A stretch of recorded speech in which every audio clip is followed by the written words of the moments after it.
All right. Looks like we've got a good group of folks coming in, and a little bit after 1 o'clock. So let's get started. Thank you, everybody, for joining us this month for our Perspectives Live session. We're excited for the topic today and for the guests that we have on board. Comply with AI, probably the longest title I think I've ever seen for a web meeting and discussion, but how FIs can transform governance and risk from operational overhead into intelligent drivers of strategic business growth. Okay, it's a pretty big mouthful, but I think it is one that is very intriguing and interesting for our industry. I think, obviously AI is prevalent and it's here, it's now. And I think from the angle that we are approaching today of the idea of using AI for compliance is interesting. It's usually the other way around. So usually compliance is looking at AI and making sure that it's relevant for the things that we're doing, but having compliance issues that we'll talk through, and compliance challenges, and how AI as a technology and a strategy can actually help compliance, governance, risk. The big three can help us move things forward move our organizations forward into driving growth and driving insight and driving strategy from that perspective. So excited to dive in. So let's introduce our guests. I have a couple folks today from a company called Rational Exponent. First off, Ashley Cvrkel. And Ashley is Chief Revenue Officer at Rational Exponent, and then Brian Bauer, VP of AI Products at Rational Exponent. And so grateful for their time and their insights today, and we're excited for the conversation today. So Ashley, if you want to just quickly introduce yourself, and then Brian do the same, that would be great. Sure. Ashley Cvrkel. I have been a part of Rational Exponent for the last couple of months, but I was actually an investor when the company first started, as well as I've worked with all of these folks in the past. So we were all part of a company called Virtual Clarity in the past, and we had the chance to get back together. And of course, we all jumped at the chance to work together again. So we created a company called Rational Exponent. Prior to joining Rational Exponent, I was working at the clearinghouse, and prior to that, I was at a core banking system called Thought Machine. So I've been in the fintech and banking space for quite a while, and I'm excited to be here. And thank you for hosting, and I'm excited for the conversation today. Great, Brian.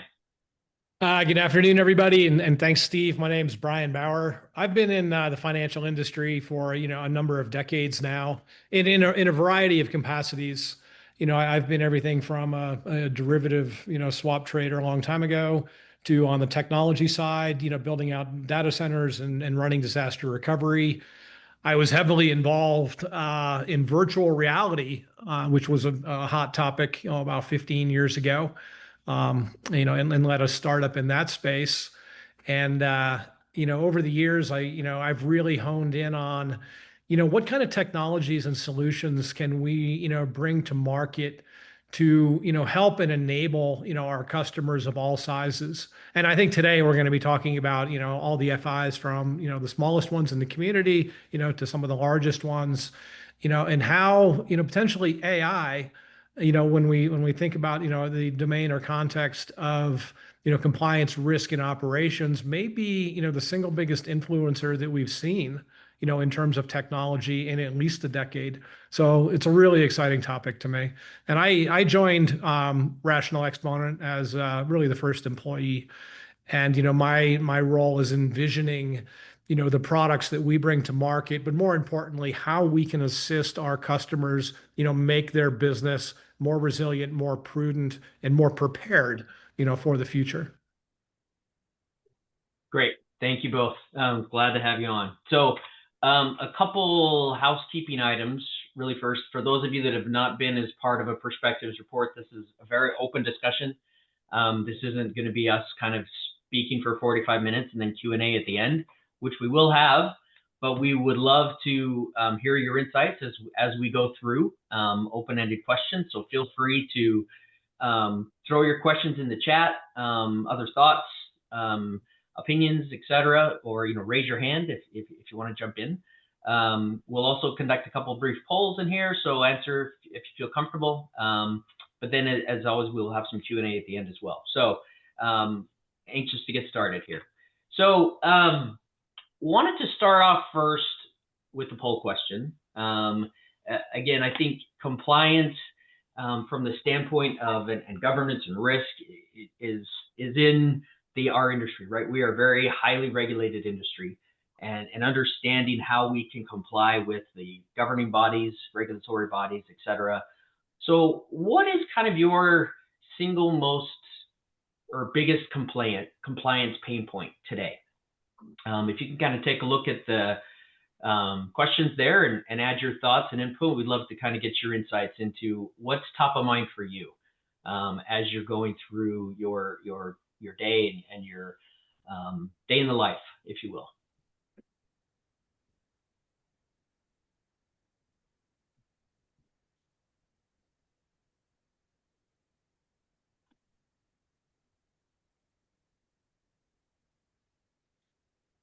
Manual processes and documentation burden, biggest component there. Probably not a surprise, right? This is, as we were preparing for this conversation, it was interesting. We talked through with Ashley and Brian of kind of conversations that we have with financial institutions, that they're having with financial institutions, and multiple stories came across of people, sitting over the weekend and reading a compliance guide or a playbook, if you will, and ensuring that they were covering, dotting all the I's and crossing all the T's. So, the manual processes that go into that.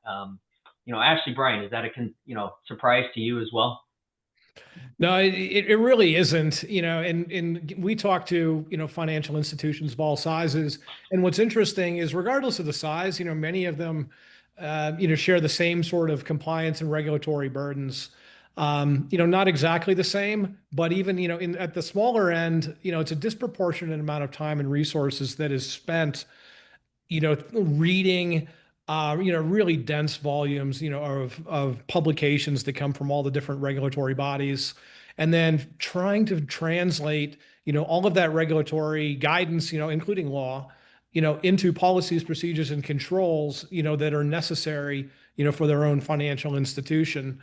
And I'll tell you, the more people we talk to, no one ever says, the best part of my job is reading, the latest regulatory, bulletin, or my favorite part of going to work is trying to find all of the policy documents and determine, hey, which policy document is relevant to these regulations. But everybody does it. It takes a tremendous amount of time.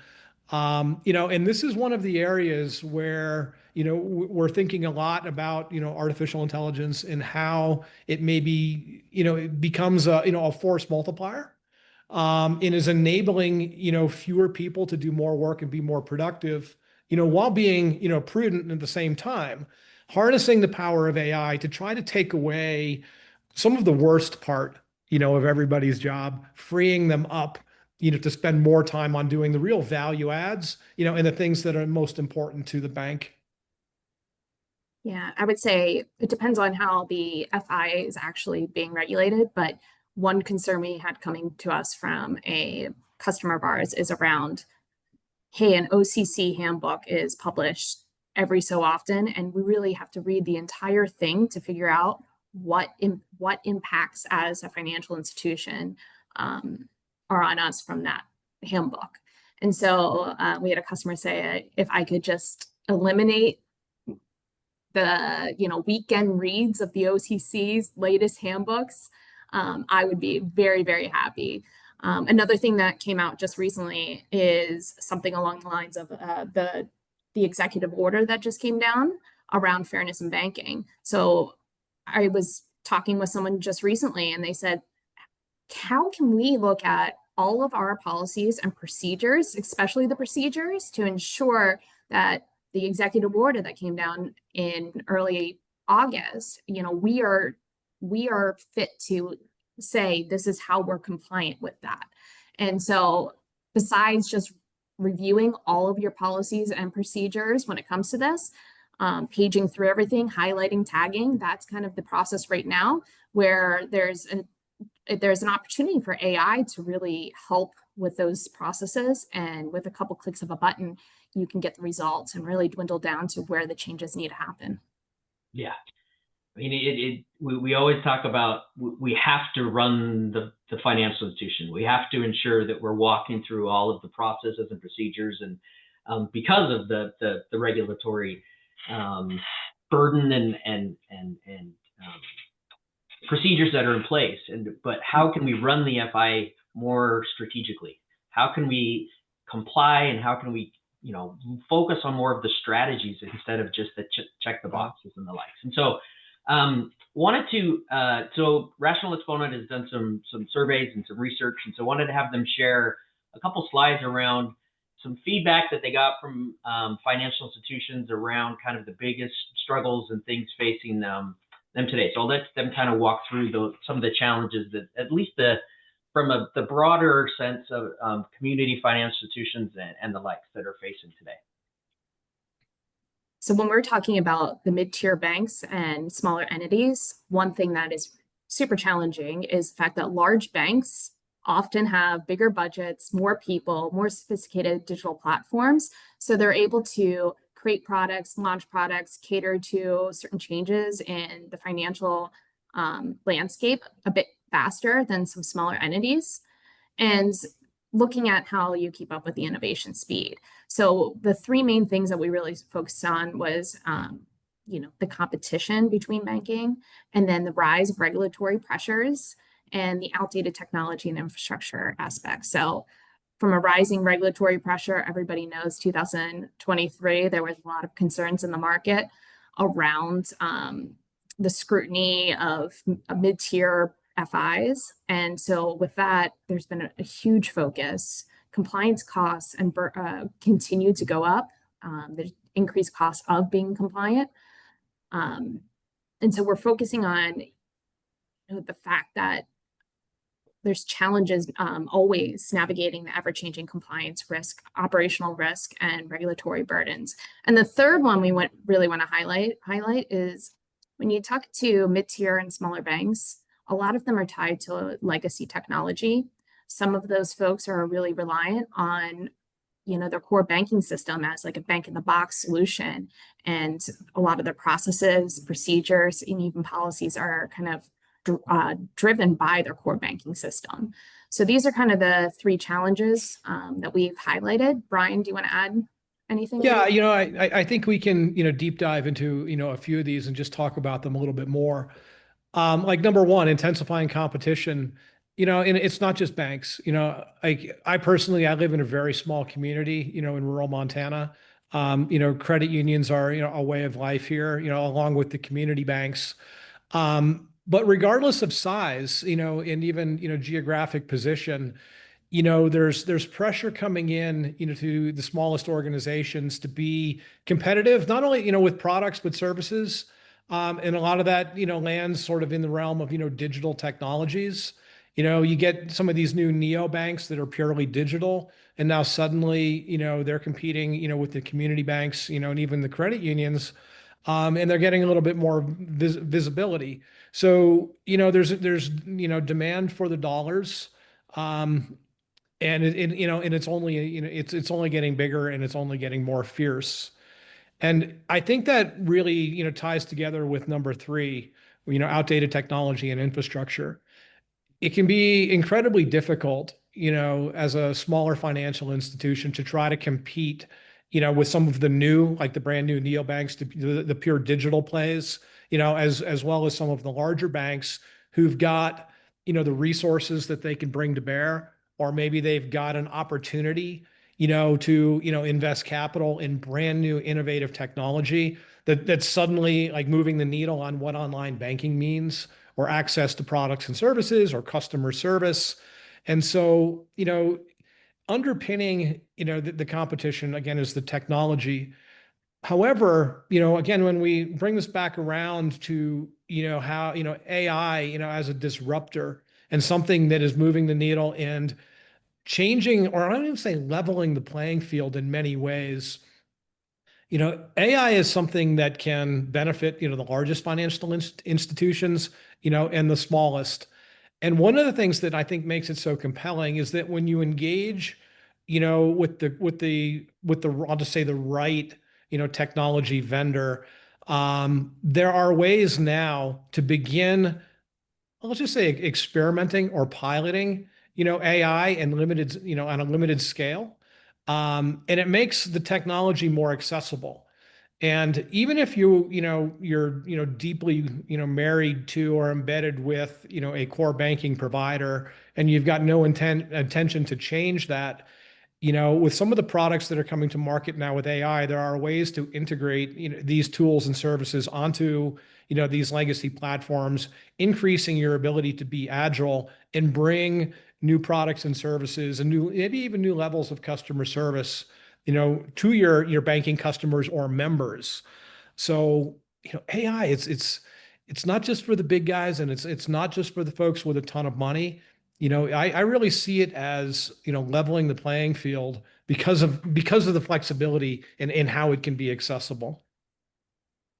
Yeah, I mean, in this kind of next slide, we'll let you dive into this, but from the standpoint of really the things that we talked about in the poll question and some of these challenges around just the burdens of the documentation and the resource constraints that they have and the risk and the legacy system lock-in, there are opportunities for technology and processes to merge in a way that can really help financial institutions kind of overcome these challenges and still remain compliant, right? And the idea of making compliance and governance and risk smarter and more strategic from that perspective. I mean, you can see these numbers here, and Brian and Ash will let you dive into these as this was your data, but the idea that the burdens are so big, BSA, AML, and even as a smaller institution, how do we, the costs of making sure that we're ticking all the boxes and checking everything, and the administrative overhead. Technology as a means of this can help, and I know Brian actually kind of talked through some of these things and where you're seeing institutions using technology as a means to overcome some of these challenges. Yeah, it's a multifaceted topic, and I think we can tackle it, in a couple of parts. One, just looking at the regulatory and compliance burdens. Small FIs and even the largest have many of, the same compliance and regulatory obligations in common. Not exactly the same, obviously, but many of them are the same, like, BSA and AML, or know your customer, KYC. You can be very small and still have to be compliant with these types of regulations, just like the big guys. But what ends up happening is I almost think of, some of these regulations as being a form of like regressive tax, that are hitting the smaller guys harder than the bigger guys, because it becomes a greater percentage of your expense portfolio in dealing with some of these things.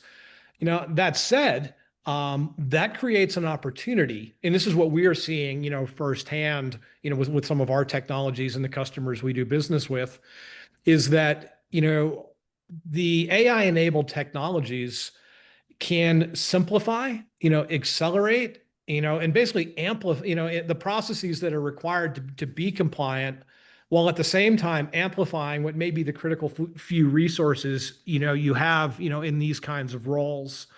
And examples of that, when you think about, the way a financial institution has to respond or prepare itself to be in compliance with regulations, you think about, a standard stack of policies, standards, controls, procedures, in playbooks, all the way down to, training curriculum.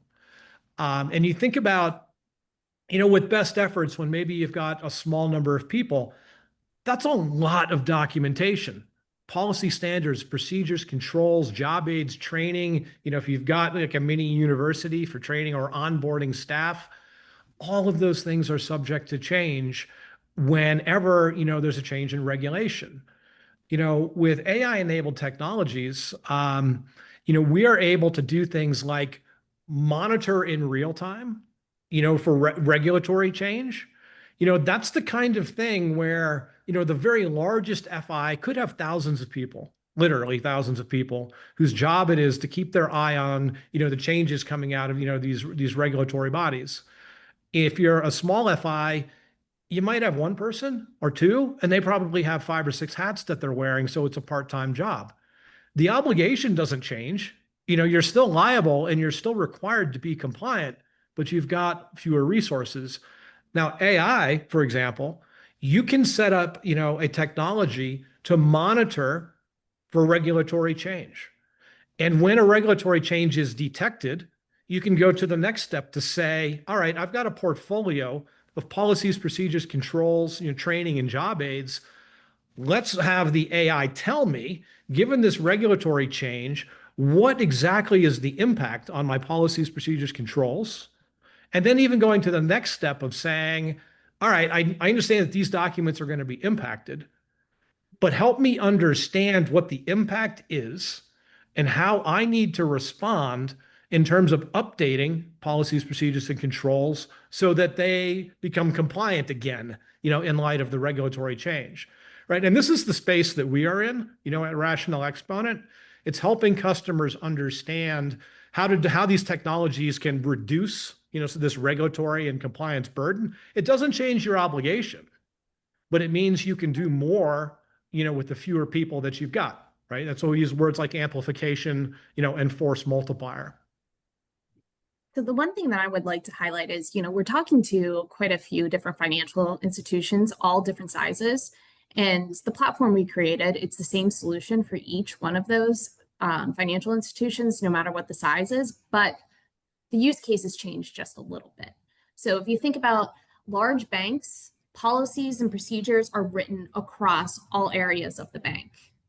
And so when you have all these different areas writing policies, procedures, controls, you have to have some central point to make sure that all of the policies, procedures, and controls make sense. There's, policies that don't conflict with other policies. There's not redundant policies.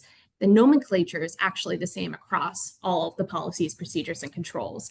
So larger banks can look at this and say, okay, great, I have a big compliance and risk team already, but I just need consistency across everything. And this is a great use case to use Reagent, which is our platform that we created. And then you start looking at those, a mid-tier bank that might be heading towards something like heightened standards. They might be crossing from, let's say, $40 billion to $50 billion. And the OCC is already knocking on their door saying, hey, get ready for that next, what is it going to really mean for our financial institution to cross over into those heightened standards? The one thing that you need to look at is where's my policies today versus what do they need to be?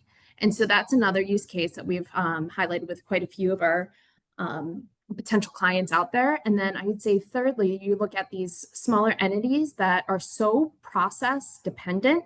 So some smaller organizations live and die by all of their processes. So when a change does happen, it can cause a lot of disruption for the FI. So looking at ways to really, how Brian said it, figure out exactly where that change is, implement that change in a way that's consistent, and then make sure that's socialized across the financial institution is going to be really important. And that is all easily done by leveraging AI. And it's the technology's here today. And I think everybody's looking at, 5-10 years down the road, it's being leveraged.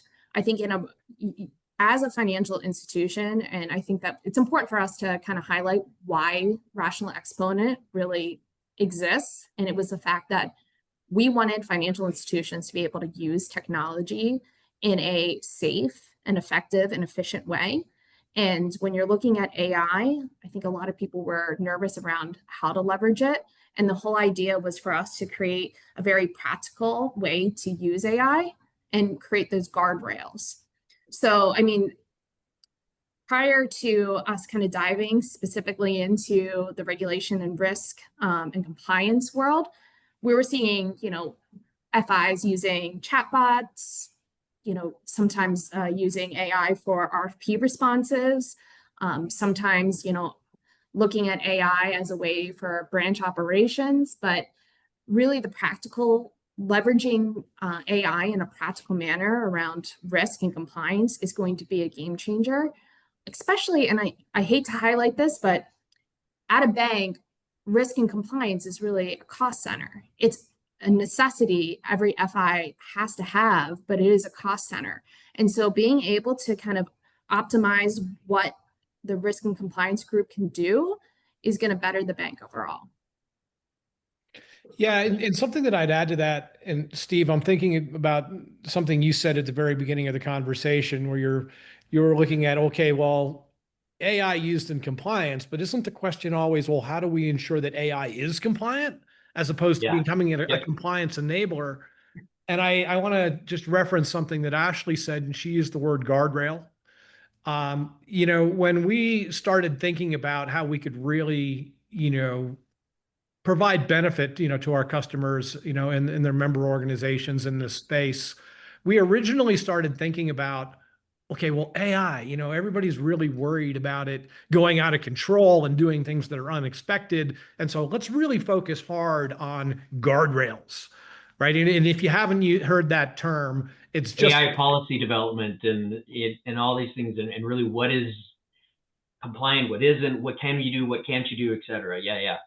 It's all of those things. It's ensuring that when you take a powerful technology, it's only doing exactly what you want it to do, when you want it to do, by those who are authorized to use it, and so forth. As we began digging deeper and building out our products, we realized guardrails are very important, and it's important that the technology be compliant. But what's actually more important and more powerful is the impact that we can bring to bear on the business. And I liked what, Ashley was saying before about, compliance risk. It's always been considered a cost center, in an FI of any size. But what we've discovered through our work, in building out these technologies, is that for the first time, possibly ever, we can help pivot these cost centers into business enablers in the grow and transform space. And what I mean by that is literally, creating and empowering the compliance and risk folks who've in the past always kind of been the ministry of no, like you can't do that, or we're going to take a very long time to give you approval to do something. And now with some of these AI enabled technologies, these groups are able to say, hey, I've seen your idea, for a new product or service. And I know that in the past, it's taken 18 months for you to get approval. I can get you that approval in 8 days. And here's how we're going to use AI to help us do that. We're going to look at all the regulations. We're going to look at our policies, procedures, and controls, documentation. We're going to look at this new product or service that you're thinking about, or the jurisdiction or market that you want to launch it in. And we're going to rapidly consume that information, do the analysis, and produce a go-to-market plan for you, again, in the fraction of the time. Yeah. Well, suddenly you get these compliance and risk folks who've always had this thankless job, being slapped on the back and said, oh, you're a hero. You got that new credit card for us, or you got this new savings account to market in the fraction of the time that it used to take. And not only are we prudent, in the way we're going about generating the business, we're compliant, and we're making more money sooner. So it's a really interesting sort of turn the tables there. Yeah. So just a quick reminder, put your questions in the chat or raise your hand if you have things you want to discuss through. So there was one question that came through. As we look at the regulatory environment as a whole, obviously we're seeing a little bit of a shift towards some deregulation within our environment. And as we look at that, what are some of the biggest implications, whether they're opportunities or challenges, as we look at that? Anytime I hear the word deregulation, my first thought is to talk about prudence. And I'll tell you why. When there is a lot of regulation, it quite often, the financial institutions kind of take comfort in being compliant with stated regulation. And sort of the burden of thinking about, are we doing the right thing? Are we acting in a prudent manner? Some of that gets deflected to regulation to say, well, we're compliant and the regulators must know what's best for us, right? But when you're in an era of deregulation, the question of, well, I'm no longer told I can't do this, or I'm newly allowed to do something because of regulation, but what is prudent? What is in the best interest, of my financial institution, and what is sort of the manner that I should go about, conducting this business. So it's about self-reflection and thinking, I don't necessarily need regulations to help me understand how to run my business. I should know what it means to be prudent, and I should be able to conduct my business, even if some of these regulations are being stripped away. But at the same time, the other side of that is that it may create opportunities. So it's not just, thinking about, being compliant with policies. It may be, for the first time ever, because this regulation has been repealed, I may be allowed to bring a new product or service to, market that I haven't been allowed to in the past. What does that look like? What is that what if scenario? What is that simulation of, well, let's imagine what I need to do to bring this product to market, given this new deregulated opportunity. And again, AI-enabled systems, and like the kind that we work on and that we build and bring to market, you can run those simulations and scenarios to say, not only, well, this deregulation has happened, how can I respond and take advantage of that? But also, based on that deregulation, what's the impact on all the policies, procedures, and controls that I have in my organization? And you can do that rapidly. So deregulation, is exciting. We've got technology that can, guide you through that. In the same way, if we, roll the clock forward a few years and we start to see tightening regulation, it's the same technology that helps you navigate both. Yeah. Yeah. Great. So wanted to kind of get, double click down a bit into more of the use cases. And again, wanted to get participants' feedback a bit on this. So have another poll question for you here. Of the idea of, what are the AI use cases that feel the most valuable to your organization today? Whether you've implemented them already and you're using AI as a means to do these use cases, or they're part of your strategy, your thought process going forward. So what are those kinds of use cases based off of any of these big categories? And of course, if we're missing any, throw them into the chat if you can as well.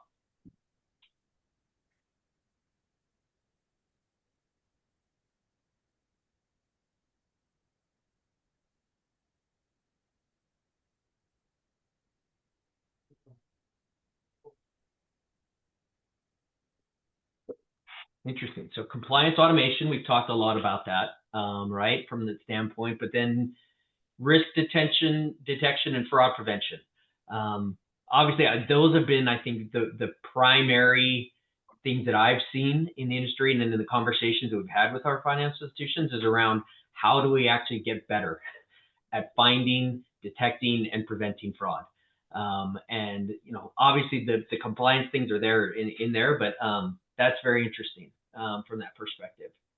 So as we think through these use cases, we've got the idea of generative AI, right? And Brian and Ashley, you've talked about that in your use cases of us kind of training the models and us doing questions and queries and training them to find information and come back. But then you've also got on the flip side of that, or in the farther spectrum, you've got agentic AI, where you have kind of like agents going out and doing things from there. Where are we in the evolution of that? And have you seen both, and where should the financial institutions really focus their efforts from that perspective? I want to tackle that almost by rewinding the clock just a little bit. And I'm glad that when you just mentioned AI, you added the word generative, because many of the financial institutions that we work with, again, of all sizes, have been using a form of AI for a long time. Yep. It just wasn't as popular, and it wasn't part of the common vocabulary, the way it is today with Chat GPT and whatnot. But particularly, I'll go to that, the fraud use case, for example, you know, most reasonably sized, financial institutions have model risk, divisions, sometimes with many people in them, and they've been there for decades. And machine learning, right? One of the first forms of AI that have come into financial institutions has been there for a long time, and it's really fantastic.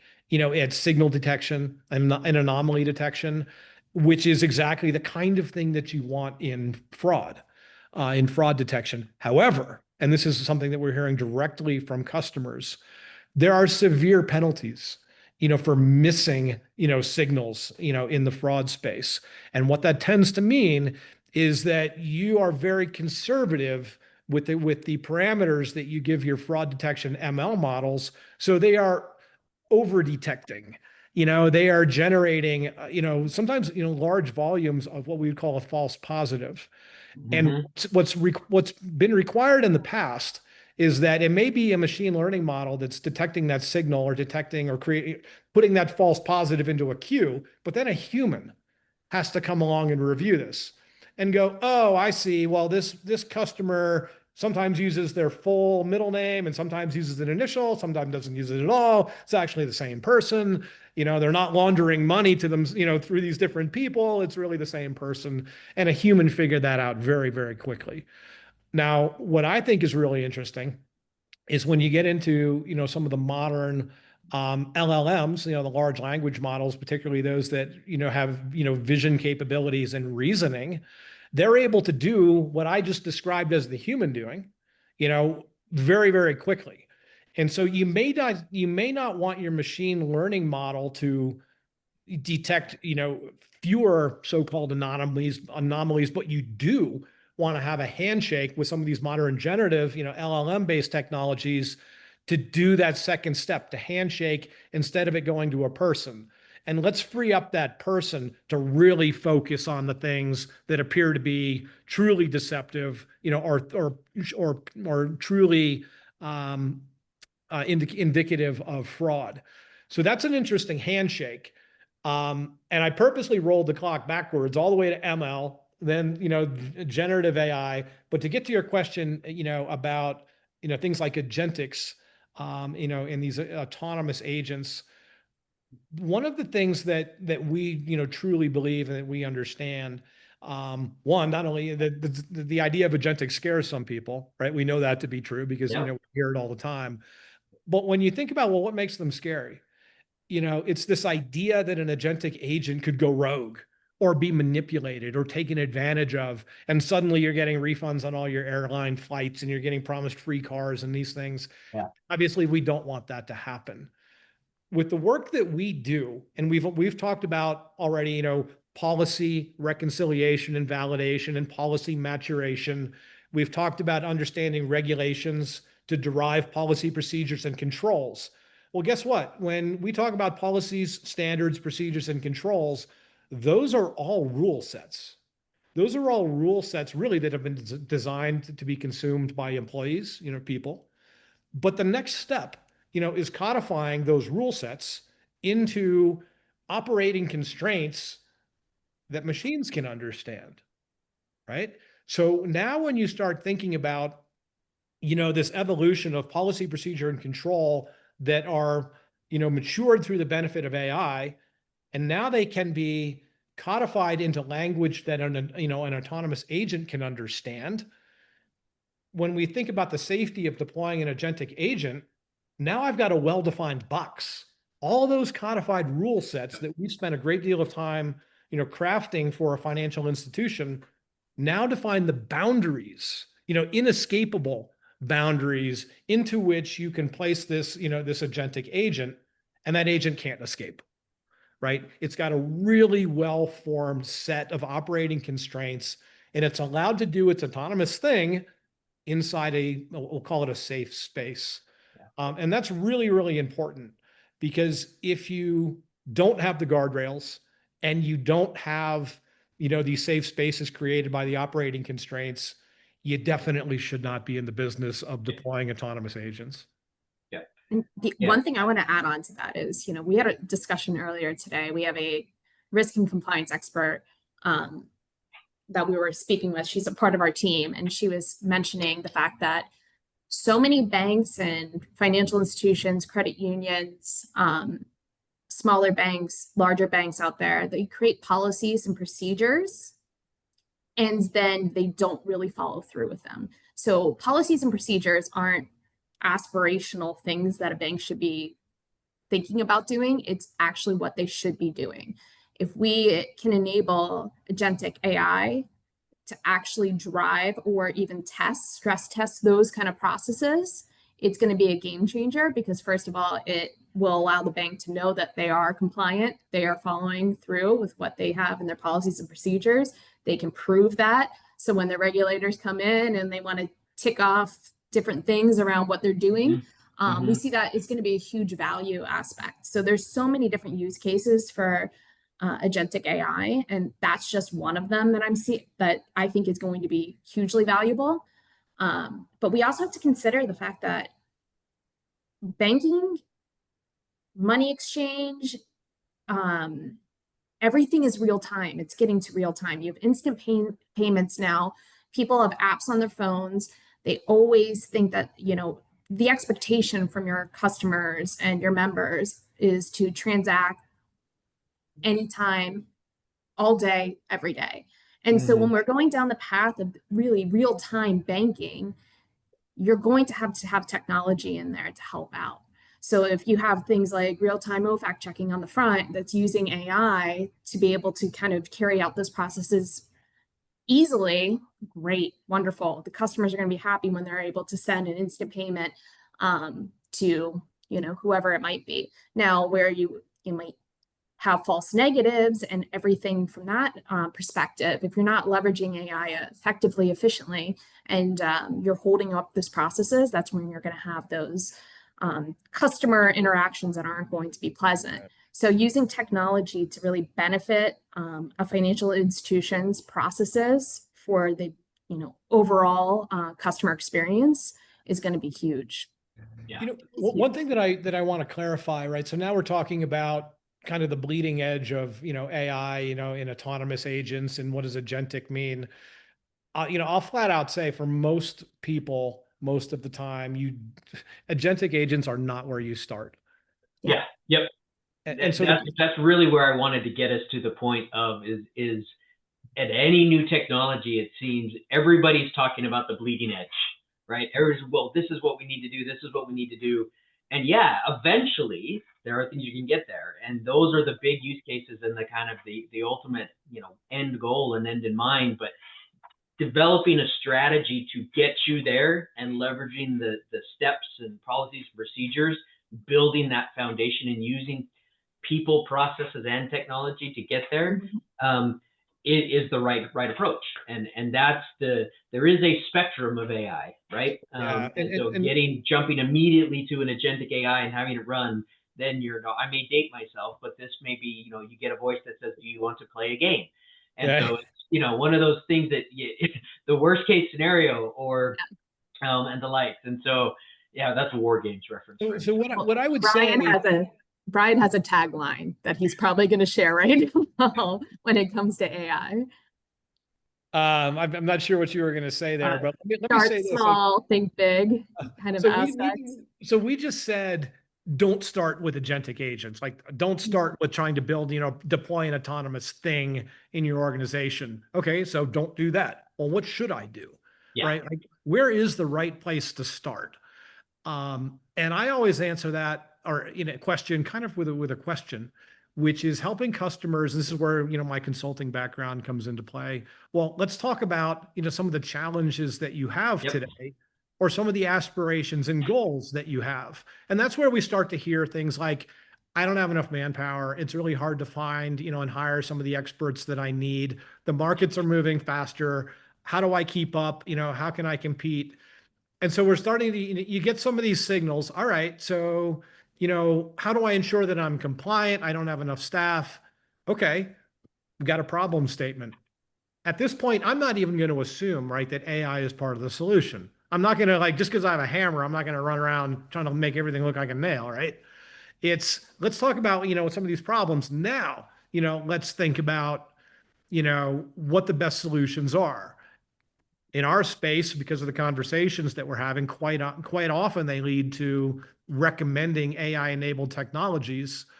And some of them, you know, everybody reads about, customer service chatbots. They're great. They serve a role. They're important.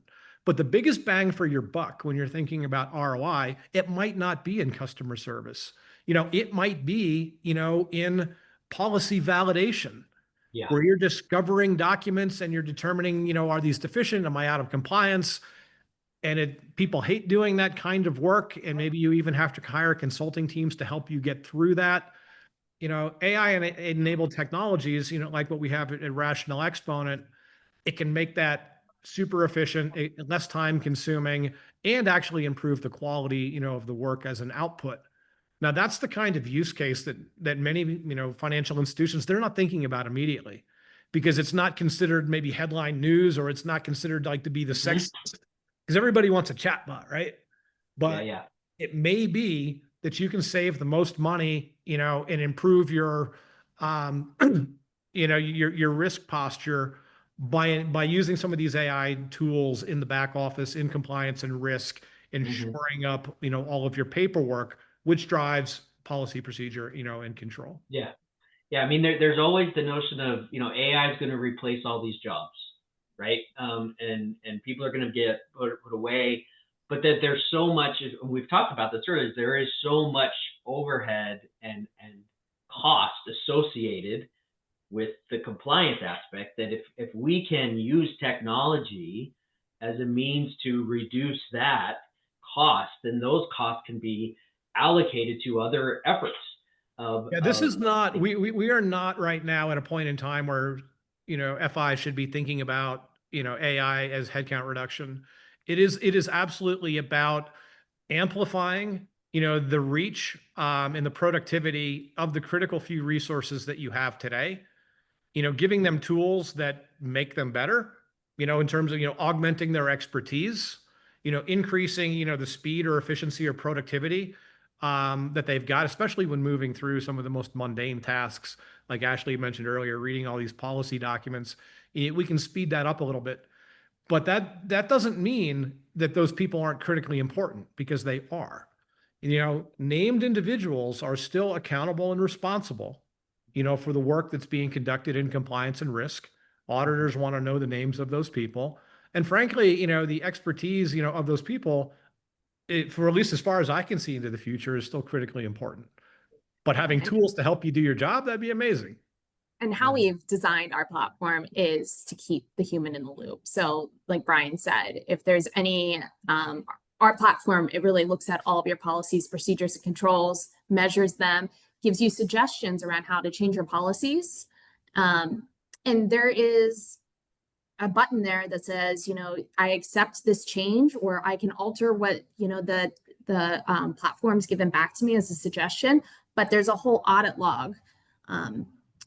There's a human in the loop the entire time. You have to say, yes, I think this is a good change to our policy, or no, I want to edit it this way. But there's always human in the loop from what we're presenting to the market right now with Reagent. Yeah. Great. We'll pause again. Any questions from the audience participants there? Again, throw that in your chat, or if you want to raise your hand and go through there, we'll do that. But maybe just kind of finishing up here a little bit. If Ashley, Brian, talk through some of the bare bones. What are you seeing financial institutions start with, and using this technology in a way? Is it around the scanning of the regulations and bringing those standards to the front? Is it around minimizing the burden of looking those sorts of things? Just kind of talk through some of those key use cases you're seeing today. I think it depends on the size of the organization, first of all. because that usually is dictating the amount of resource that you've got available and kind of the number of things that you can experiment with all at once. And then, for the very largest organizations, you will see pilots and even going into production around, some of the things that we've been talking about, policy rationalization, planning for the future. We're involved in helping, some of the largest banks understand and sort of expedite the procedures and protocols around mergers and acquisitions. How do you identify a target? How do you determine if they're compatible? And how do you, dissect and lay out, a plan for integration or assimilation, especially, when you're acquiring a bank. At the other end of the spectrum, I've mentioned chatbots earlier. They're super popular right now, in customer service, and they can take away, some of that burden. But there's another interesting element of, kind of that customer service oriented, AI enabler. And it's not just, well, let me get the bot to talk to the customer so that I don't have to. It's also, hey, while I'm talking to the customer and they're expressing to me a frustration or they have a question, it might be kind of arcane, like you don't get that question very often. Well, instead of now, the customer service person having to put the member or customer on hold while they go call a supervisor or somebody else, we can have, these digital assistants who understand all of the bank products and services, all of the policies and procedures, and in real time assist that teller or customer service agent, answer the question. And the feedback that we get from those kind of technologies is that, the customers or members, of the financial institution really appreciate that. It's time savings, it's better quality answers. And especially, like in a community that I live in where you quite often know the person that you're talking to, when you're getting better information that you perceive as being trustworthy and correct, you feel even better, about doing your business with them. So those are two different answers. You can be really big, all the way down to, sort of the smaller end, and there are lots of things in the middle. And I think like the repetitive processes. So if you think about on a commercial banking side, if you're ever responding to, I mentioned this earlier, like an RFP, you do these RFPs time and time and time again, just using AI to help facilitate that, it makes sense. And so that was part of the process around, the fact is most financial institutions review policies on an annual basis. They have to continue to look at the same material and then also evaluate all of that material based off of whatever regulatory changes might be happening. It's a repetitive thing that happens. Yes, there's changes that are introduced, but it's those heavy manual tasks that every single financial institution has to go through. How do you really focus in on simplifying those processes and getting to the core aspects of what that change is and implementing it? So cutting out the noise and getting to more of a direct answer around whatever that repetitive process is to try to get to the end faster. I think that's where we're seeing AI being leveraged the most. In a quick anecdote related to that, having to do with, your critical few resources, having to face off with these mountains and mountains of documentation. We were working with a mid-tier regional bank recently, and, they said to us, well, hey, you know what? We kind of know that we've got a lot of policies that are related to each other, but the only way that we can determine that they're related is by doing keyword searches across the file system where they're stored. You're thinking, all right, well, they may have the same kind of words in them, but what's the relationship of those documents? And that becomes really important when you're trying to rationalize, your portfolio of policies. Of course, you want adequate coverage, of those policies, but what you don't want are things to be redundant or even worst case to be contradictory. And that can happen, and that certainly does happen. So when you think about, how can AI really sort of disrupt, or improve, what that, keyword search, kind of legacy process, you can use, and this is, some of the technology that we've developed, technology to go out, discover and analyze, these portfolios, of documents, Sometimes they're well-formed policies. Sometimes they're snippets and artifacts and things that might be policies. Like, who knows? Mhm. We can consume all of that, ingest it, and rationalize it and show back to you to say, hey, in this portfolio of 120 policies, these are overlapping, these are contradictory, these are out of sequence in terms of the date stamps. Now, where do you want to start? Or we'll suggest to you where to start. Let's clean this up. You Yeah. know, maybe you don't need 120 policies. The right number might be 100. How do you do that? Well, we're going to guide you through it. Massive, massive time saver. And it's something that, our customers really enjoy because, again, it takes the worst part of their job and makes it just a little bit better. Excellent. Well, thank you both for your time today. Appreciate the conversation and the insights, and we appreciate everybody that attended, and for a couple of questions that were asked. Been an informative conversation. Reminder of our next Perspective Lives, October 9th at 4 p.m. Eastern. We hope you'll join us there. Again, thank you, Ashley and Brian, and thank you everybody for joining, and we hope you have a great rest of your day. And again, reach out if there's more questions or ideas that we can help you build some of these strategies, help you work through some of your use cases, and happy to help. And hope to see you on our next Perspectives Live. Thank you.